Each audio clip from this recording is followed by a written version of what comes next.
आज हम एक बहुत ही दुखद घटना पे बात करने वाले हैं। अहमदाबाद में जो हाल ही में एयर इंडिया विमान हादसा हुआ। हमारे पास इससे जुड़ी शुरुआती रिपोर्ट्स हैं, कुछ जांच की अपडेट्स भी आ रहे हैं और प्रत्यक्षदर्शियों ने जो बताया वो सब है। पर सवाल वही है कि आखिर एक इतना आधुनिक विमान वो कैसे इस तरह हादसे का शिकार हो गया। हाँ बिल्कुल, और हमारा मकसद यही है कि इन सब स्रोतों से जो जानकारी मिल रही है उसे थोड़ा खंगालें, उसका विश्लेषण करें। मतलब इस हादसे के पहलू क्या हैं, क्या कारण हो सकते हैं और इसका क्या महत्व है एविएशन के लिहाज से। तथ्यों के पीछे क्या कहानी हो सकती है उसे समझने की कोशिश करेंगे। तो जहां तक हमें पता है 12 जून 2025 की बात है। एयर इंडिया की फ्लाइट थी AI-171, एक बोइंग 787-8 ड्रीमलाइनर अहमदाबाद से लंदन गैटविक जा रही थी और टेक ऑफ के बस कुछ ही देर बाद, ज़्यादा ऊंचाई भी नहीं थी, शायद कोई 650 फीट के आसपास। हाँ बिल्कुल, और तभी विमान ने नियंत्रण खो दिया और वो सीधे मेघानी नगर इलाके में, वहाँ बीजे मेडिकल कॉलेज है, उसके एक हॉस्टल पर जा गिरा। गिरने के बाद उसमें भयानक आग भी लग गई। बहुत ही भयावह मंजर रहा होगा। आंकड़े तो बहुत ही चौंकाने वाले हैं। विमान में 242 लोग थे, जिसमें 230 यात्री और 12 क्रू मेंबर। और दुख की बात यह है कि विमान में सवार 241 लोगों की इसमें जान चली गई, सिर्फ एक व्यक्ति बचा। और इतना ही नहीं, जहां विमान गिरा मतलब जमीन पर, वहां भी कम से कम 38 लोगों की मौत हुई है। तो कुल मिलाकर देखें तो 279 से भी ज्यादा मौतें। ये आंकड़े सच में दिल दहला देते हैं। ये तो अविश्वसनीय लगता है कि इतने बड़े हादसे में कोई एक यात्री बच भी गया। रमेश विश्व कुमार बुछरवाड़ा नाम है उनका, सीट 11A पर थे, ब्रिटिश नागरिक हैं। वो बच गए, अभी अहमदाबाद सिविल अस्पताल में हैं। किसी चमत्कार से कम नहीं आए। हाँ, ये तो बिल्कुल चमत्कार ही कहेंगे। लेकिन दूसरी तरफ जमीन पर जो हुआ वो बहुत ही विनाशकारी था। जैसा बताया, विमान सीधे मेडिकल कॉलेज के हॉस्टल की मेस बिल्डिंग पर गिरा और इससे कई मेडिकल छात्रों की जान चली गई, कई घायल भी हुए। कुछ रिपोर्ट्स में तो ऐसे विवरण हैं कि कैसे छात्र आग से बचने के लिए बालकनियों से कूद रहे थे। बहुत ही दुखद। बाद में बचाव कार्य के दौरान घटनास्थल से करीब 800 ग्राम सोना भी मिला है। शायद यात्रियों का रहा होगा। उस वक्त की अफरा तफरी का अंदाजा लगता है इससे। जाहिर है हादसे की जांच तो फौरन शुरू हो गई होगी। विमान के दोनों ब्लैक बॉक्स मिल गए हैं। हाँ, वो बरामद कर लिए गए हैं। ये बहुत ज़रूरी होते हैं किसी भी जांच के लिए। एक तो फ्लाइट डेटा रिकॉर्डर मतलब FDR, जिसमें विमान की सारी तकनीकी जानकारी होती है, स्पीड, ऊंचाई, इंजन कैसे काम कर रहे थे वगैरह। और दूसरा होता है कॉकपिट वॉइस रिकॉर्डर CVR, जिसमें पायलटों की बातचीत और कॉकपिट की दूसरी आवाज़ें रिकॉर्ड होती हैं। अच्छा, और इनकी जांच कौन कर रहे हैं? भारतीय अधिकारी तो कर ही रहे हैं, लेकिन उनके साथ बोइंग, जो विमान बनाने वाली कंपनी है, GE एरोस्पेस, जिन्होंने इंजन बनाए थे, वो भी शामिल हैं।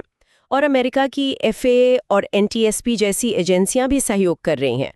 मतलब एक तरह से अंतर्राष्ट्रीय स्तर पर जांच चल रही है। तो शुरुआती जांच से कुछ पता चला है? किस तरफ इशारा है?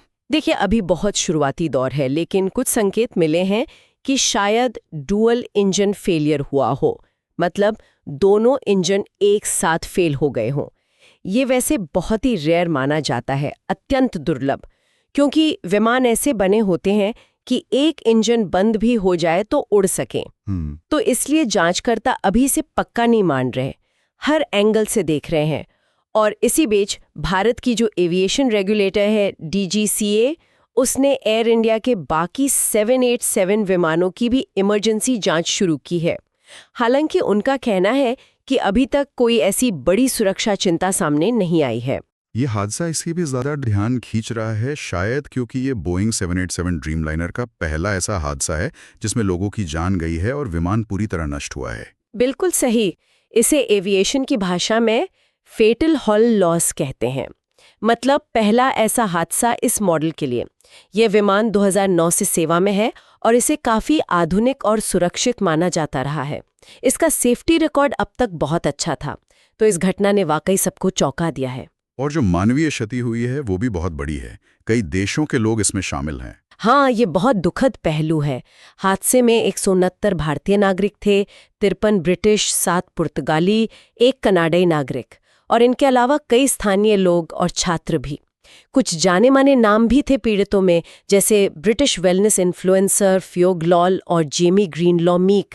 गुजरात के पूर्व मुख्यमंत्री विजय रूपाणी का नाम भी कुछ अपुष्ट रिपोर्ट्स में आया है, पर इसकी पुष्टि नहीं हुई है। जाहिर है इस त्रासदी पर भारत और ब्रिटेन के प्रधानमंत्रियों ने, किंग चार्ल्स III ने और बॉलीवुड से भी कई लोगों ने, जैसे विकी कौशल, आर माधवन, सबने गहरा दुख जताया है। तो अब जांच मुख्य रूप से किन चीजों पर फोकस कर रही है? जांच का दायरा काफी बड़ा है। एक तो तकनीकी खामियां देखी जा रही हैं, क्या वाकई इंजन फेल हुए या कहीं टेक ऑफ के वक्त विमान का पिछला हिस्सा जमीन से टकराया तो नहीं था, जिसे टेल स्ट्राइक कहते हैं। दूसरा, एयर ट्रैफिक कंट्रोल के साथ जो कम्युनिकेशन हुआ उसे बारीकी से देखा जा रहा है। और तीसरा, क्रू के ट्रेनिंग रिकॉर्ड्स, उनका अनुभव, इन सब की भी समीक्षा हो रही है। भारत सरकार ने भी एक उच्च स्तरीय समिति बनाई है पूरी जांच के लिए। तो आगे क्या, मतलब इस जांच से क्या निकल कर आ सकता है और उसका क्या असर हो सकता है? देखिए, जैसे जैसे जांच आगे बढ़ेगी नतीजे सामने आएंगे, लेकिन एक बड़ा सवाल जो सबके मन में रहेगा वो ये है कि अगर ये वाकई दोहरे इंजन की विफलता जैसी कोई दुर्लभ तकनीकी खराबी निकलती है तो इसका असर भविष्य में विमानों की डिजाइन पर क्या पड़ेगा, उनके रखरखाव के जो तरीके हैं, जो प्रक्रियाएं हैं, उन पर क्या असर होगा, और पायलटों की ट्रेनिंग के मानकों पर। ये कुछ ऐसे सवाल हैं जिनका जवाब मिलना पूरे एविएशन उद्योग के लिए, रेगुलेटर्स के लिए आने वाले समय में बहुत जरूरी होगा।